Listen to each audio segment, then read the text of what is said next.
अयोध्या में दान चोरी को लेकर लगातार परते दर परते नए खुलासे हो रहे हैं और इसी कड़ी में अब जुड़ रहे हैं सौरभ पांडे जो डायरेक्टर हैं एसपीएस एक्विटी एलएलपी के। ये एक रिस्क एडवाइजरी फर्म है जो अपनी रिपोर्ट राम जन्मभूमि टेम्पल ट्रस्ट को साल 2020 में उसने एक रिपोर्ट दी थी। ये रिपोर्ट कॉन्फिडेंशियल थी और इसमें एक स्टडी की गई थी जिसमें इंटरनल कंट्रोल के बारे में जानकारी ट्रस्ट को सौंपी गई थी। सौरभ हमारे साथ लाइव हैं। सौरभ, पहले तो ये बताइए कि 2020 की ये रिपोर्ट है, इस रिपोर्ट में क्या-क्या जानकारियां सामने आई थी जो आपने ट्रस्ट को सौंपी थी? जी, बहुत-बहुत धन्यवाद। 2020 में मैंने ट्रस्ट के एक पर्सनल कॉल पे एक स्टडी करके दिया था। जैसे कि हम लोग रिस्क एडवाइज़र हैं, इंटरनल कंट्रोल और इंटरनल ऑडिट करना ये हम लोग का काम है। रिस्क इम्प्लीमेंटेशन के आधार पे सिस्टम को इम्प्रूव करना ये हम लोग करते हैं।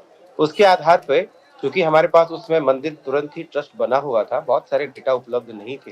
फिर भी अपने अनुभव के आधार पे और जो उस समय सिस्टम बन रहा था मंदिर में, उसके ऑब्जर्वेशन के आधार पे मैंने कुछ सजेशंस दिए थे, रिस्क और इम्प्लीकेशंस के साथ में दिए थे।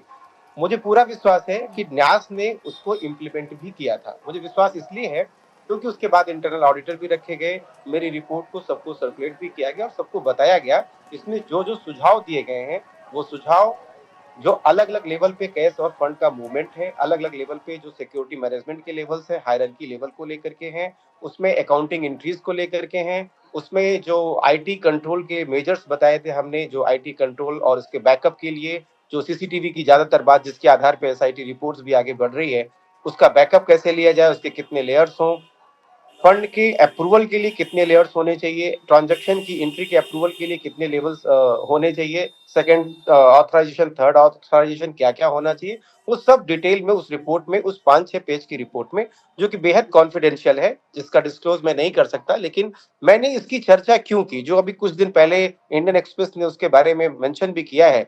मैं उसके बारे में चर्चा इसलिए करना चाहता हूँ कि एक ऑडिटर, इंटरनल ऑडिटर और कॉन्करेंट ऑडिटर जब किसी सिस्टम में होता है व्यवस्थित तरीके से, मैं व्यवस्थित तरीके से बात इसलिए कर रहा हूँ क्योंकि जब मंदिर चल पड़ा, मंदिर का न्यास का फॉर्मेशन हो गया, तो ये सब ऑडिटर नियुक्त किए गए वहां पे न्यास के द्वारा। अब इंटरनल ऑडिटर और कॉन्करेंट ऑडिटर की ये जिम्मेवारी होती है कि रोज क्या-क्या कैसे घटित हो रहा है वो मैनेजमेंट को बताएं।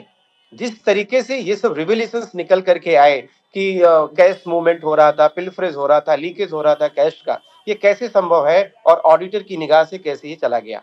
अगर इंटरनल ऑडिटर वहां पे हैं और मेरी रिपोर्ट 6 साल पहले दी जा चुकी थी, जिसका इम्प्लीमेंटेशन ट्रस्ट ने करवाया था, उसके बावजूद ऑडिटर वहां क्या कर रहे थे, मेरा सीरियस क्वेश्चन ये है कि वहां इंटरनल और कॉन्करेंट ऑडिटर क्या कर रहे हैं, यदि इन्होंने किया है तो उनकी रिपोर्ट में क्या है, और अगर उन्होंने रिपोर्ट में किया था तो उसकी जिम्मेदारी लेने वाले लोग भी सामने आने चाहिए, चाहे वो कोषाध्यक्ष हो चाहे अन्य कोई लोग हो। मेरा इतना ही कहना है, यदि auditor practice internal control practice place में है तो वो रिपोर्ट कहाँ है, उसको इम्प्लीमेंट करने वाले, उसके एग्जीक्यूशन करने वाले और उस पर एक्शन लेने वाले लोगों की जवाबदेही तय होनी चाहिए। जो आप बात कह रहे हैं उससे एक बात ये समझ में आ रही है, जो ऑडिटर्स हैं उनकी जवाबदेही थी कि कहीं ऐसी गड़बड़ी ना हो। बिल्कुल। बावजूद इसके अगर ये गड़बड़ी हो गई है तो आप कह रहे हैं कि ये जिम्मेदारी बनती है ऑडिटर्स की, जो मौजूदा ऑडिटर्स हैं, इंटरनल ऑडिटर्स हैं, कॉन्करेंट ऑडिटर्स हैं, उनकी जवाबदेही बनती है कि आखिर उन्होंने ये लीकेज होने कैसे दिया। सौरभ, अगर मैं सही हूं तो जब बताइए। भी कहीं पे जब भी कहीं कॉन्करेंट ऑडिट होती है, वो डेली रिपोर्ट करता है मैनेजमेंट को, और इतने बड़े ट्रस्ट में जिसका इतना बड़ा नाम है, जिसमें क्राउड फंडिंग होकर के पैसा आया हुआ है, जिसमें छोटे छोटे लोग पैसा चढ़ाते हैं, उसकी संजीदगी और ज्यादा है। तो ऑडिटर या तो नेग्लिजेंस है, या उनकी रिपोर्ट को गंभीरता से नहीं लिया गया, या उन्होंने गंभीरता से रिपोर्ट नहीं की। दो ही बातें हो सकती हैं, या तो उन्होंने रिपोर्ट नहीं किया। भाई, अगर ये पता चल रहा है सीक्रेट कैमरा लगाने के बाद कि पिल्फरेज हो रहा है, तो ऑडिटर क्या कर रहा है? अगर क्या औसत लोगों के फुटफॉल के आधार पे ये अंदाजा नहीं लग पा रहा है कि कहाँ पिल्फरेज है, तो ऑडिटर की पकड़ में ये क्यों नहीं आ रहा है? अगर ठीक है, स्टैट्यूटरी ऑडिटर साल में एक बार आता है, वो इंटरनल ऑडिटर की रिपोर्ट को बेस मानता है, ठीक है, एक बार उसको सोच सकते हो, उसने उसकी समझ में नहीं आया होगा। इंटरनल ऑडिटर की समझ में क्यों नहीं आया? वहां पे इतने सारे अकाउंटेंट रखे गए हैं, उनको समझ में क्यों नहीं आया? ये उनसे कैसे मिस हो सकता है? और यदि ये मिस हुआ है, तो जब नया प्रबंधन बने, उसके इम्प्रूवमेंट की बात हो, तो ऐसे ऑडिटर की फिर से नियुक्ति हो, उसके सिस्टम ओवरहॉलिंग की बात अब होनी चाहिए कि अगर ऑडिटर वहां पे मौजूद है तो उनके समझ में नहीं आया, तो नए ऑडिटर की जब भी रखे जाए, जब भी कोई नया सिस्टम बने, तो इसकी चिंता जरूर की जाए।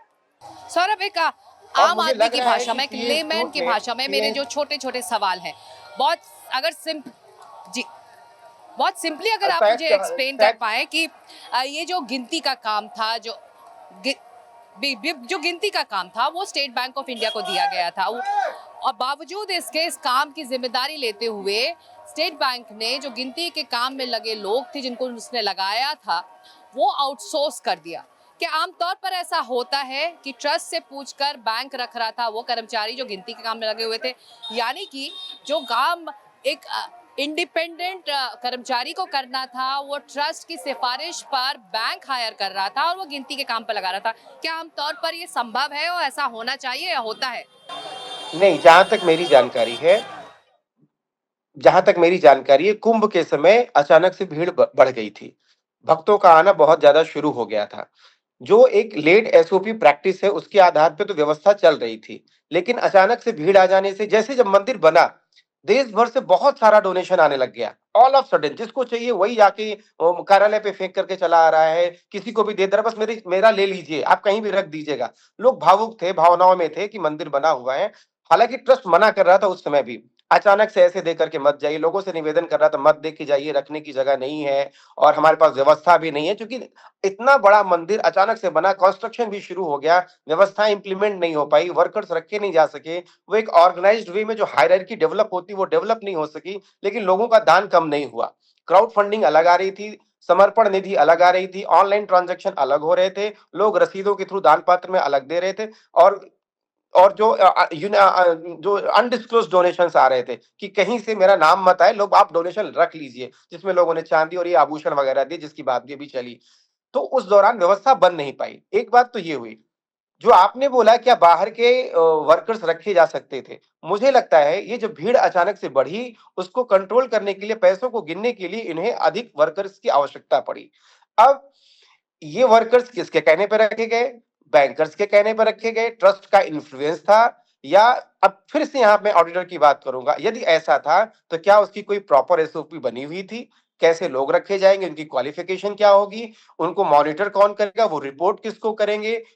और वो जो रोज काउंटिंग हो रही है बैंकर्स की तरफ से, ऑडिटर्स की तरफ से, मैनेजमेंट की तरफ से, कितने कितने लोग उनकी मॉनिटरिंग में लगे थे, ये तो पता नहीं ट्रस्ट को पता होगा, बैंकर्स को पता होगा, या एसआईटी की रिपोर्ट में आएगा। मेरी जानकारी से रखना तो नहीं चाहिए। यदि इन्होंने ऐसे ही रख लिया है लोगों को, तो उसका कोई नियम बना होगा। यदि नहीं नियम बना है तो ये सीरियस क्वेश्चन है, उसका भी इन्वेस्टिगेशन होना चाहिए। जिन कमरों में दान की, डोनेशन की गिनती होती थी सौरभ, वहां बताया जा रहा है कि ऐसे ब्लाइंड स्पॉट्स भी रखे गए थे, सीसीटीवी जिसको कवर नहीं कर रहा था उन एरिया में, और वहां पर ये पूरा चोरी का काम हुआ करता था। तो ऐसे में क्या ये जिम्मेदारी ऑडिटर्स की, ट्रस्ट की रही कि वो ये चेक नहीं कर पाए कि ऐसे ब्लाइंड स्पॉट्स हैं जिसका फायदा चोरी करने वाले आसानी से उठा रहे थे? बिल्कुल, वो जो वहाँ पदाधिकारी लगे थे, जो डेली एग्जीक्यूशन के लिए पदाधिकारी लगे थे, उनको इतना तो, चूंकि पैसे की गिनती बहुत गंभीर मामला है, वहां पर वो इस ब्लाइंड स्पॉट्स को नहीं नोटिस कर पाए, या उनकी नोटिस में था वो वहां पे लगे हुए जो इंचार्ज लोग थे उनको मॉनिटर नहीं कर पाए। ये नेग्लिजेंस तो है ही है, इसको तो कोई इनकार ही नहीं कर सकता। और ये नेग्लिजेंस जारी रहा, ये एक गंभीर विषय है। ये एक बार नेग्लिजेंस हो गया तो ठीक है, लेकिन ये जारी रहा, बहुत दिन बाद नोटिस हो पड़ा है, ये चिंता का विषय है। जी, सौरभ, आप कह रहे हैं कि जो आपने कॉन्फिडेंशियल स्टडी जो इंटरनल सिस्टम पर की थी, जो आपने ट्रस्ट को सौंपी, वो कॉन्फिडेंशियल ही है इस वक्त और आप ज़्यादा कुछ शेयर करना नहीं चाहेंगे। लेकिन जिस तरह से आप गिनती के काम में, ऑडिट के काम में ट्रस्ट आगे बढ़ रहा था, आपको अंदाज़ा लगा कि आपने जो जो सिफारिशें, जो जो सजेशन, सुझाव दिए थे, उस पर अमल किया जा रहा था, इतना तो आपको पता होगा? मुझे इतना, ये सब रिपोर्ट आने के बाद ये तो एक आभास तो हो गया। यदि न्यास ने उनको दिया भी है, ऑडिटर्स को या मैनेजमेंट को या जो भी कार्यकारी अधिकारी के तौर पे नियुक्त थे, अगर उनको दिया भी था, तो इन सालों में, इन वर्षों में, 6 साल में, इन वर्षों में कहीं ना कहीं इसका पालन तो नहीं हो पाया। यदि पालन हुआ होता तो सिस्टम और मजबूत बनना चाहिए था। मेरी सुझाव तो बहुत अर्ली स्टेज पर रही हैं। इन 6 वर्षों में उसको और मजबूत हो जाना चाहिए था। मजबूत होने की बजाय वो कमजोर कैसे हो गया? उसके कई कारण हो सकते हैं। या लोगों का कोई बाहरी इन्फ्लुएंस था। लोग, अब जैसे क्या है, जिस तरीके से ऐसी संस्थाएं चलती हैं, वहां पे लोग दया के आधार पर लोग रख दिए जाते हैं। लोग बहुत निवेदन कर लेते हैं, उसको नौकरी मिल गई तो मुझे, स्थानीय लोग बहुत सारे दबाव डालते हैं। बहुत सारे लोग जो इस प्रवृत्ति के होते हैं, वो बूढ़े बुजुर्ग लोगों पे अपना दबाव और अपने अपने तरीके से उन पर अपना प्रभाव कर लेते हैं, और अनुकंपा के आधार पर रोग आकर के वो वहां पे सिस्टम में घुस जाते हैं। जब वो सिस्टम में घुसते हैं तो उनकी प्रवृत्ति तो वही है कि उनको करना क्या है, और यहीं पे चूक हो जाती है मुझे लगता है। लेकिन इन सब के बावजूद अगर व्यवस्था बहुत सुदृढ़ होती और जो भी सुझाव दिए गए थे वो और समय रहते और मजबूत हो गए होते, तो ये ऐसा नौबत ना आता। आपकी रिपोर्ट में एक मुख्य बात जो आपको लगी इम्प्लीमेंट नहीं की गई इस वक्त, अगर वो आप जरूर हमारे साथ शेयर करें तो। हायरार्की होनी चाहिए थी, लोगों को नियुक्त करने की एक प्रॉपर हायरार्की बननी चाहिए थी, लोगों की जिम्मेदारियां तय होनी चाहिए थी। जैसे इस ट्रस्ट में जितने भी ट्रस्टी हैं, सबकी एक सामूहिक जिम्मेदारी है, सब अपने अपने काम के लिए जिम्मेदार हैं। अगर कोई जनरल सेक्रेटरी है तो उसकी जिम्मेदारी अलग है, कोई कोषाध्यक्ष उसकी जिम्मेदारी अलग है, कोई वहां पे एग्जीक्यूटिव ऑफिसर है उसकी जिम्मेदारी अलग है, अकाउंटेंट की जिम्मेदारी अलग है। ऐसे ही अगर एक लेट प्रैक्टिस बनाई गई होती या है वहां पे, उसको इम्प्लीमेंट नहीं किया गया, या इम्प्लीमेंट है पालन नहीं हुआ, तो इनमें से जो भी संभावना है, मुझे तो नहीं पता क्योंकि मैं ट्रस्ट में हूं नहीं, मैं ऑडिटर के तौर पे भी वहां नहीं हूं। अगर इनमें से किसी भी जगह पे नेग्लिजेंस हुआ है, तो यदि इस पे कंट्रोल किया गया होता तो ऐसी नौबत ना आती। मेरा विचार है, अगर हायरार्की डिफाइंड होती, सब चीजों की एसओपी बनी होती और प्रॉपर इंप्लीमेंटेशन हुआ होता, तो ये नौबत ना आती। एक आखिरी सवाल, इस पूरे विवाद में एक बड़ी मछली छोटी मछली को लेकर राजनीति हो रही है, तमाम जो बयान आ रहे हैं, प्रतिक्रियाएं आ रही हैं, लेकिन जवाबदेही ऊपर से तय होती है। हायरार्की की आप बात कर रहे हैं, जो बड़े पदाधिकारी हैं, क्या उनका संरक्षण मिला होगा तभी तो छोटे लेवल के कर्मचारी इतना बड़ा गबन कर पाए। मेरा अपना मानना है, मेरी अपनी जितनी प्रोफेशनल नॉलेज है उसके आधार पे मैं ये सोचता हूँ कि बड़ी मछली छोटी मछली ये पॉलिटिकल मुद्दा है जिस पे मेरा कोई मत ही नहीं हो सकता है। मैं एक प्रोफेशनल आदमी हूँ, उसके आधार पे मैं इतना कह सकता हूँ कि रिस्पॉन्सिबिलिटी नीचे से तय होती है कोई भी इस तरीके की व्यवस्था में। अगर चोरी हुई है, निश्चित तौर पे चाहे बड़ी मछली हो छोटी मछली हो, सबको दंड मिलना चाहिए। जिसका भी सहभागिता है उसको दंड मिलना चाहिए, चाहे जो भी हो, बड़ा नाम हो छोटा नाम हो, इससे ना क्या पतला है। भगवान राम के घर में चोरी हुई, इसमें बड़ा नाम छोटा नाम तो कुछ हो ही नहीं सकता है। दूसरी बात, जिम्मेदारी नीचे से तय होगी।